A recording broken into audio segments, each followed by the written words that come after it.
અમરેલીના લીલિયામાં ન્યાયતંત્ર પર ભરોસો રાખીને ગ્રામ પંચાયતની ચૂંટણીનું પરિણામ કોર્ટમાં જાહેર કરવાની ઘટના બની હતી અને મતગણતરી જજની અધ્યક્ષતામાં યોજાઈ હતી અને વિજેતા બાલાભાઈ ભરવાડ એક મતે નહીં પણ 3 મતે જીત્યા હોવાનું જણાવ્યું હતું।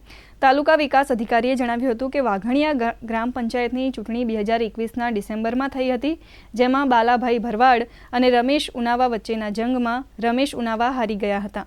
તેથી તેમણે લીલિયા કોર્ટમાં અપીલ કરી હતી। તે અંતર્ગત આજે લીલિયા કોર્ટ દ્વારા તે વખતના ચૂંટણી પ્રિસાઇડિંગ ઓફિસર સાથે તાલુકા વિકાસ અધિકારીની હાજરીમાં નામદાર કોર્ટના જજની અધ્યક્ષતામાં મતગણતરીઓ શરૂ થઈ હતી। વાઘણિયા ગ્રામ પંચાયતમાં પણ ચૂંટણી યોજાયેલ હતી, જેના કામે વિવાદ થતા, સરપંચના પરિણામ બાબતે વિવાદ થતા અરજદાર રમેશભાઈ ઉનાવા દ્વારા નામદાર સિવિલ કોર્ટમાં આ અંગે અરજી દાખલ કરેલી હતી, જે અંગેની ફાઇનલ હિયરિંગ સુનાવણી આજે કોર્ટે કરતા કોર્ટે તમામ ચૂંટણી સાહિત્ય સ્ટ્રોંગ રૂમમાંથી અત્રે મંગાવી અને કોર્ટના પરિસરમાં નામદાર કોર્ટ સમક્ષ પુનઃ ગણતરી કરવાની કાર્યવાહી હાથ ધરેલ હતી। આમ તો 15 વર્ષ હું સરપંચ જ છું, પણ આ ભાઈના દેખાવની હિસાબે એને કોર્ટમાં અરજી કરેલ, તો આજે એનું પરિણામ હતું, તો એ પરિણામમાં 241 મત મારા યથાવત રહ્યા અને 239 માંથી એનો એક મત કેન્સલ થઈ અને સત્યનો વિજય થયો છે।